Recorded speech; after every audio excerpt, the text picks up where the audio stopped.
Cuman kita berdoa yang kita masing-masing doa itu baik. Doa selesai. Terima kasih Noel. Baik, sebelum kita masuk pelajaran, Ibu absen dulu ya, ada yang nggak hadir nggak? Ada. Hadir semua, Bu. Oke, coba Lisa. Saya, Bu. Oke. Putri. Di belum kemarin. Noel. Rizky Fadila Sambas. Ibu. Novia. Daniel. Baik, hari ini alhamdulillah semua hadir. Kita mulai pembelajaran kita ya.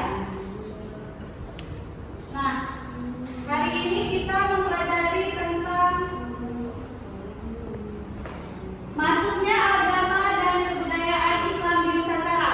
Ada yang tahu nggak? Ada beberapa cara atau kenapa Islam itu bisa masuk ke negara Indonesia? Ada yang tahu? Oke, karena belum ada yang tahu, jadi akan dijelaskan. Nah, sebelum kita memasuki pembelajarannya, Ibu menjelaskan dulu tujuan dari pembelajaran kita hari ini. Nah, ada beberapa tujuan pembelajaran kita hari ini, yaitu bisa dibacakan Rizky Fadila Sambas. Menjelaskan teori masuknya Islam ke Indonesia, menjelaskan jalur dan cara penyebaran Islam di berbagai daerah, mengidentifikasi tokoh-tokoh penyebaran Islam di Indonesia, menganalisis pengaruh budaya Islam terhadap kehidupan masyarakat Indonesia. Oke, terima kasih Rizky. Nah, jadi tujuan pembelajaran kita hari ini kan kita mempelajari masuknya agama Islam dan kebudayaan Islam ini ke Nusantara.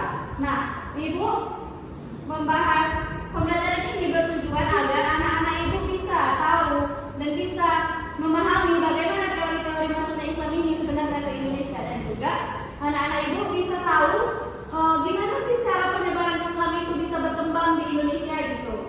Nah, sebelumnya Ibu mau nanya dulu nih sama Novia. Kira-kira melalui jalur apa aja Islam itu masuk ke Indonesia, Novia? Oke, perdagangan. Noel? Agama. Nah, Daniel, kenapa Islam itu bisa berkembang di Indonesia? Menurut Daniel gimana? Karena adanya pernikahan antara dua suku. Oke, baik. Terima kasih untuk anak-anak Ibu yang sudah bisa menjawab. Nah, jadi Indonesia ini kenapa sih didatangi orang-orang, banyak kan orang-orang bahkan menjajah yang datang ke Indonesia ini? Alasannya adalah karena Indonesia ini memiliki beragam kepulauan dan wilayah Indonesia ini sangat luas. Jadi banyak orang-orang dari luar itu datang ke Indonesia yang mungkin awalnya hanya berdagang dan mungkin awalnya cuma mau itulah berjualan gitu, tapi pada akhirnya mereka tidak sengaja ataupun sengaja itu menyebarkan agama, salah satunya adalah agama Islam ini gitu. Nah ini awal masuknya agama Islam ke Indonesia, yaitu pertama adalah teori Gujarat. Nah, di teori Gujarat ini, oke, Ibu akan kasih bahan bacaan untuk anak-anak Ibu semua.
karena banyak pedagang muslim yang berhubungan langsung dengan masyarakat pesisir.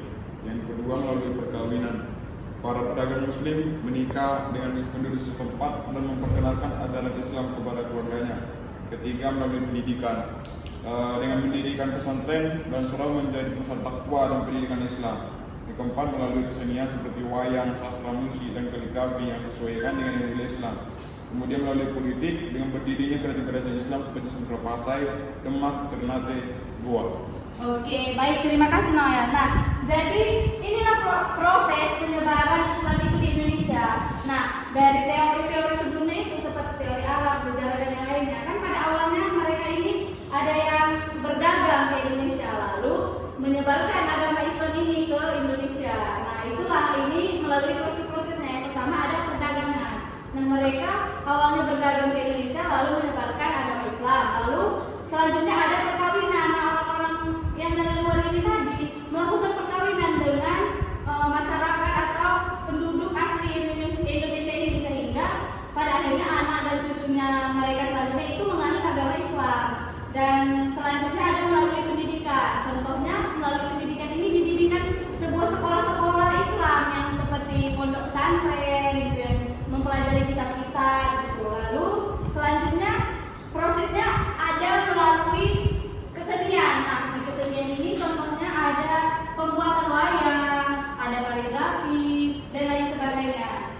Dan yang terakhir itu ada melalui proses politik, di mana di situ pemimpin-pemimpin yang dipilih itu adalah pemimpin-pemimpin yang dari orang Islam, sehingga dibentuklah di situ wilayah orang-orang Islam dan berkembanglah agama Islam di suatu tempat itu. Nah, karena sudah berkembang agama Islam itu di Nusantara atau Indonesia, akhirnya Islam ini memiliki pengaruh kepada masyarakat-masyarakat yang ada di Indonesia. Nah, di sini bisa kita lihat ada 5 pengaruh Islam terhadap kehidupan masyarakat Indonesia. Yang pertama ada bidang kepercayaan dan sosial. Karena sudah disebarluaskan agama Islam ini, akhirnya berubah nih pola pikir atau kepercayaan dan sosial masyarakat Indonesia ini, sehingga mereka akhirnya menganut agama Islam ini. Dan selanjutnya ada di bidang politik dan pemerintahan. Nah, di situ karena tadi sudah dipilih pemimpin-pemimpin yang dari orang Islam, makanya akhirnya politiknya itu kepemerintahannya itu rata-rata dikuasai oleh orang-orang Islam, sehingga berkembang agama Islam itu. Lalu ada bidang pendidikan seperti yang saya jelaskan tadi, karena sudah banyak orang Islam dibuatlah sekolah-sekolah Islam seperti pondok pesantren.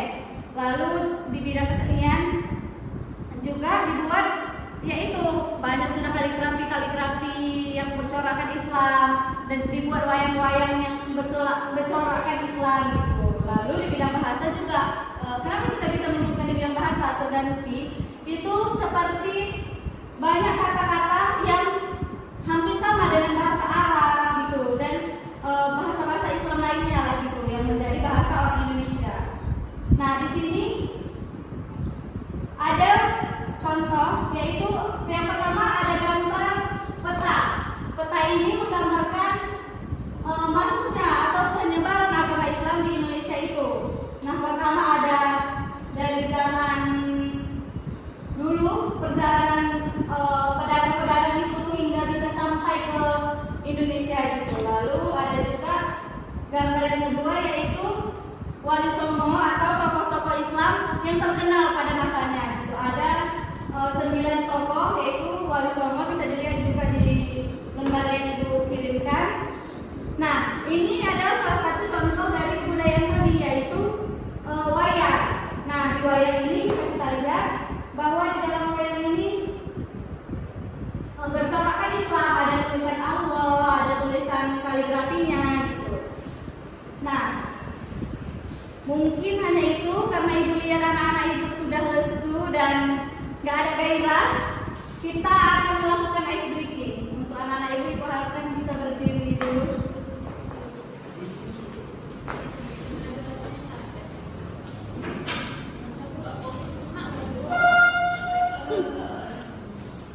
Oke, berdiri semua, kita mau ice breaking. Ice breakingnya kalau kita pakai nyanyi, tapi kalau ikan buntal kita buat seperti ini tangannya, ikan buntal. Ya ikan buntal, kepiting ke samping kepiting. Ada ubur-ubur di laut. Bisa? Bisa, tapi pakai nyanyi ya, semua nyanyi. Oke, kita mulai. 1, 2, 3. Ikan buntal, kepiting. Ada ubur-ubur di laut. Sepertinya Rizky langsung bisa maju berapa Rizky memimpin. Coba maju. Coba maju Rizky ke depan dulu.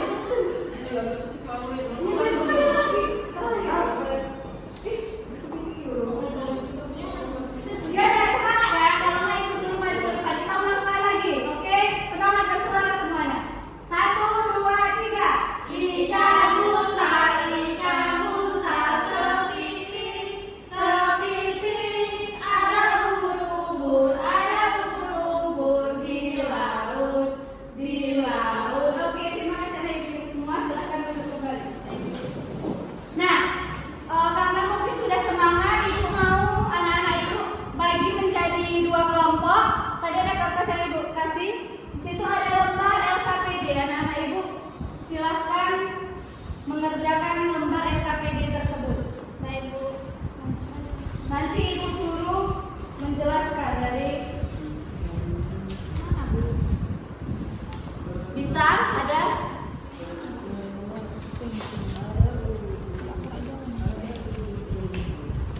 Nih, jelaskan.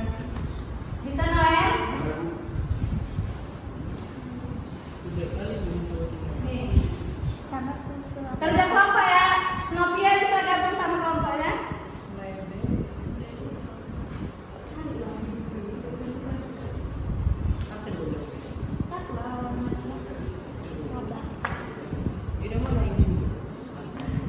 Web 14 menit dan Oke, udah mungkin waktunya sudah cukup untuk mengerjakan LKPD. Siapa yang mau menjawab dari kelompok 1 silahkan bisa. Boleh di sini. Nggak boleh sini. bagaimana cara para wali songo melibatkan Islam dengan pendekatan budayanya? Yang pertama, dia melakukan kesenian, dan yang kedua melalui tradisi masyarakat, dan yang ketiga melalui pendidikan, dan keempat melalui perdagangan dan hubungan sosial, dan yang terakhir melalui seni bangunan. Baik, terima kasih Lisa. Beri tepuk tangan dulu untuk Lisa karena jawabannya betul. Oke, Noel bisa menjawab pertanyaan selanjutnya. Yang nomor 2. Teruskan bagaimana cara wali songo menyebarkan Islam dengan pendekatan wali songo untuk menyebarkan Islam dengan cara menyimpangkan antara budaya Jawa dan peradaban Islam seperti wali songo juga dijaga. Dia menyimpangkan antara budaya Jawa dan budaya Islam. Nah, maka dari itu wali songo bisa menyebarkan agama Islam secara efektif. Oke, baik. Terima kasih Noel. Silakan duduk. Beri tepuk tangan dulu untuk Noel karena sudah menjawab pertanyaan dengan sesuai.